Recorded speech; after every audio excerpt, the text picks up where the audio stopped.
I'd like to tell you about some of the side effects I had, which were really tough. But the single most important message is I'm so grateful I had radiation, because even though I had, as I understand it, quite a lot of cancer, and stage 4, I remember asking the doctor, how many stages are there? And he said 4. So that indicated to me that this was reasonably serious. It was in my lymph nodes as well as in those other places. So, I'm grateful that radiation was able to get rid of my cancer. It's nearly 2 years since it happened. And all the side effects were worth it, because right now I'm cancer free. I can speak and I can swallow, and I don't have scarring, which matters to me because I work as a professional MC, and I hope people would have still hired me, but it wouldn't have been good to have too much scarring from the surgery should I have had that. So let me tell you about some of the side effects. Basically, it's progressive, and so I lost just over 20 kilograms during my treatment. So I had 4 weeks of daily treatment, but radiation keeps on working after you've finished having it. So I deteriorated after the treatment finished. So I had quite a number of weeks where swallowing was quite difficult and I could only use liquid food.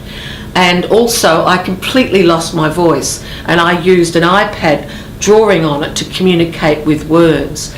I got fantastic pain relief.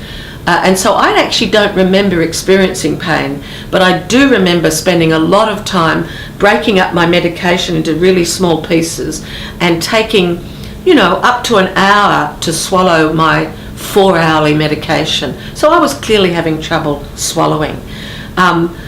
I drank a lot of liquid food, and I found it helpful to put a lot of ice in it and make it cold. You're effectively getting burnt inside, and so as that began to become more uncomfortable inside my mouth and I had swelling, they gave me a spray which was like local anaesthesia, and I was using that very, very regularly, and they always made sure I had plenty of it.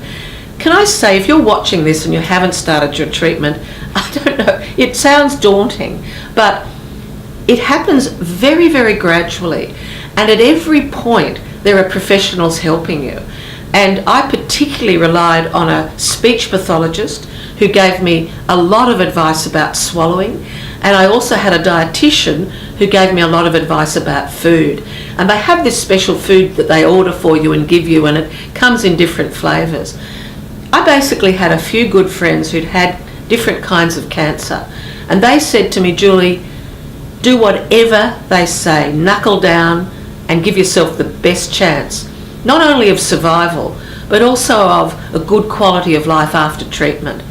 And I was told that the best chance of being able to keep swallowing after my fairly extensive radiation was if I kept swallowing all the way through treatment. So I was highly motivated, if I could, to avoid nasogastric feeding, like a tube down your nose to get liquid food, or sometimes I think that they can put something in your stomach that enables you to feed.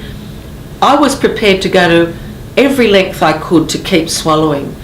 The other thing was that you lose, I lost saliva, so you had to have various products to keep your mouth moist and to try and protect your teeth.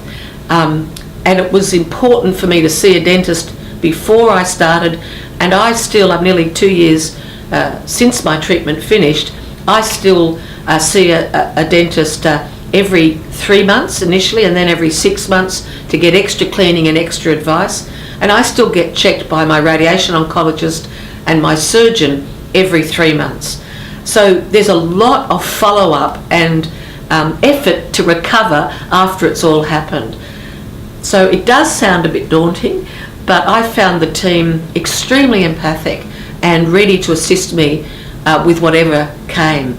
I didn't lose much hair from radiation. I lost a little bit out, various bits at the back where the radiation shot out the back of my head.